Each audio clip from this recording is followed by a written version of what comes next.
Structure, structure, structure. That word has been amongst the Man United fan base in discussion for years. Something that, well, under the Glazer ownership, United have been lacking, especially since David Gill and Sir Alex Ferguson left the football club.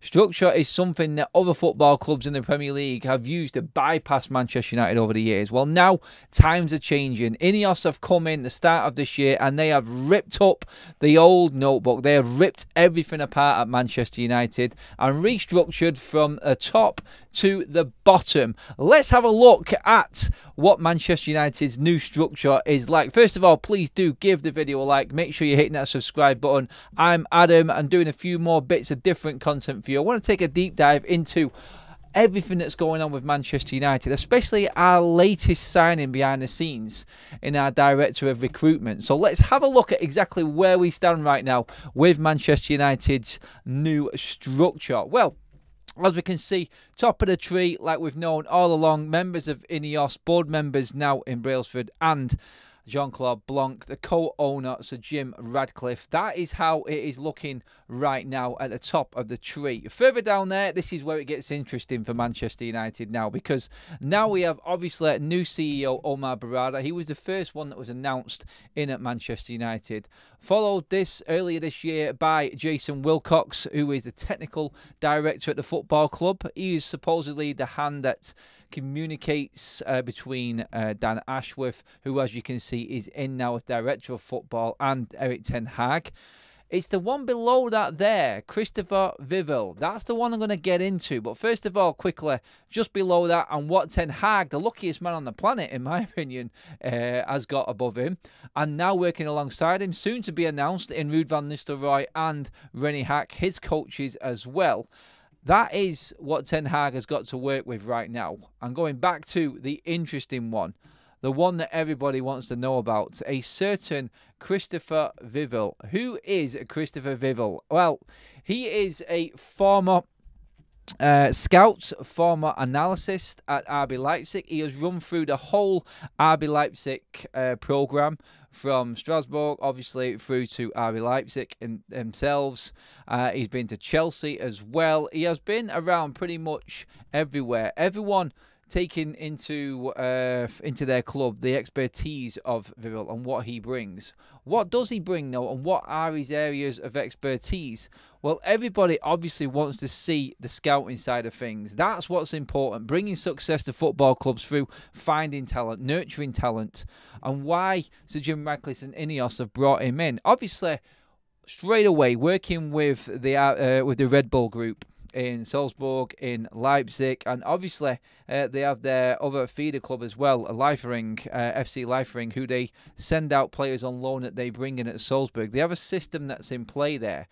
Dual club ownership model. That's the name of the game when it comes to what Sir Jim Ratcliffe is bringing in here in VIVELL. It's a minefield having dual ownership thing, but one that can actually prosper Manchester United going forward.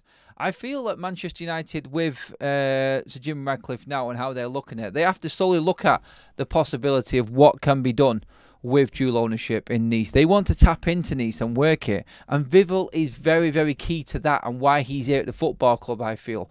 Dan Ashworth, obviously, we know the calibre. We know what Omar Barada did at Manchester City, and Jason Wilcox.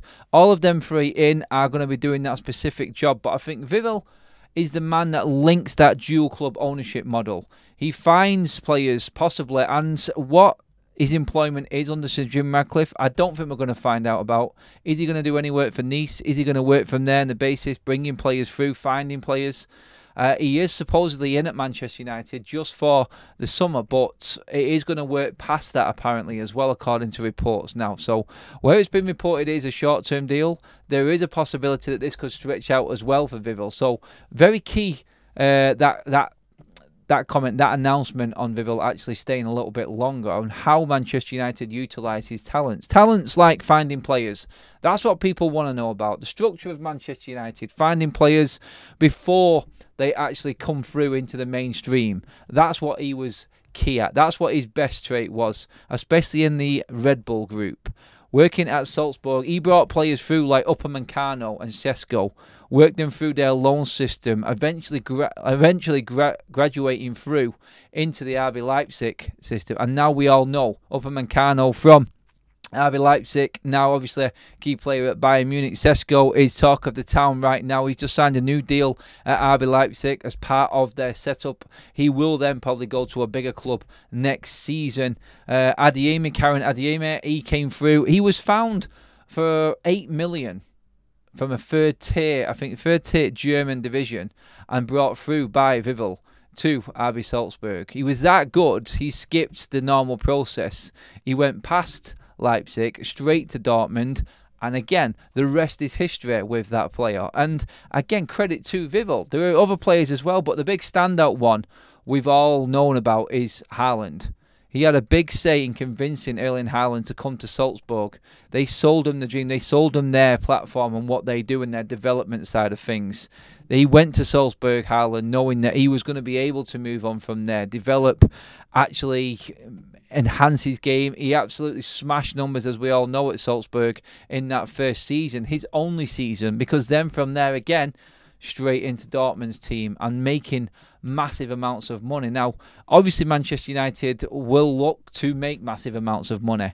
And if VIVELL has got his talents there and we can find players, yes, but realistically, we are looking at maybe bringing through, I feel, with VIVELL, players through possibly the Nice system, then playing in France in Ligue 1, and then possibly coming through to Manchester United. It may not even be that way. We may find talent, and right now he's coming into Manchester United to help with his expertise in the redevelopment and obviously the restructure of the playing staff.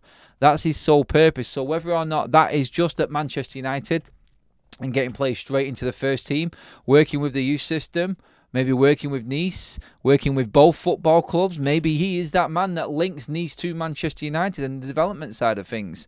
There are endless possibilities with VIVELL and coming into Manchester United. And what this shows is Manchester United actually with a proper structure. Going back to what is Manchester United's structure right now, with from top to bottom, it is completely fresh, completely new. We thought Dan Ashworth was going to be the big headline story, and that was announced, obviously, the 1st of July. But VIVELL coming in alongside him, now that definitely means that Manchester United are looking at this whole structure and recruitment in a different way. Obviously, you would look at it and you would say, well, maybe we're not going to spend any money anymore. But are we bothered about actually spending big fees on Galactico players? That's not worked for the last decade at Manchester United. So you look at it, and it's refreshing as a United fan for me to actually look at what the structure is at the football club now, knowing that it is the best in class in every single department.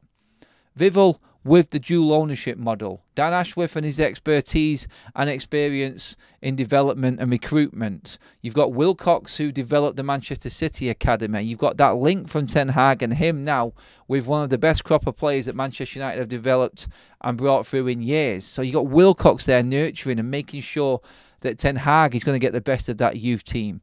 All the while, these players earning money, and the people in position like Omar Barada and Jean-Claude Blanc and his knowledge of football, the minor gains of Sir David Brailsford and what he brings to the table as well in sports science and development. Right now, Old Trafford is going under a bit of a makeover, a mini makeover, before we find out the real news about whether we move stadiums or not. The entrance, the environment, 50 million spent on Carrington. Everything that they can possibly do, they are doing right now to give Manchester United the best start. And Erik ten Hag in the position that he's in right now, and when we do get the announcements of Hack and Ruud van Nistelrooy as well coming into Manchester United, that is it. From top to bottom, complete restructure. One man has survived the whole thing in Erik ten Hag, and he is in the centre of the best recruitment and development setup at a football club that I think there could possibly be right now. To fix this all up in the space of 6 months from INEOS being announced by the club, not even taking into consideration the ratification stage, which took 2 months to take us through to February, no doubt, this is nothing short of miraculous in what INEOS have achieved so far in restructuring Manchester United. Now let's see how good these people are at their jobs, because we're only going to see how good they are if results go well on the pitch.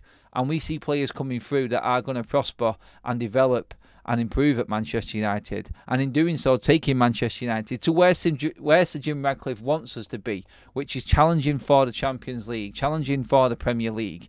It may take a few years for them players to come through, but at least we now know as football fans at Manchester United that we have got something in place which is going to develop and be prosperous for us going forward in the future as well. VIVELL, Ashworth, Barada, Wilcox, new coaches, new board members, complete and utter new structure from top to bottom, Manchester United. It can only succeed, can't it? Get your comments in below. Let me know what you think. Let me know. Are you impressed with how INEOS have actually restructured the whole football club within the space of a few months? Why wasn't this done before? Why is it taking INEOS coming in to do this? Is it that blindly obvious that this is what should have happened? Are you just looking at it going, well, this is what every other football club's got, we're just catching up with the times? Get your comments in below. Let me know what you think, everybody. Are you impressed? VIVELL, did you see that one even coming?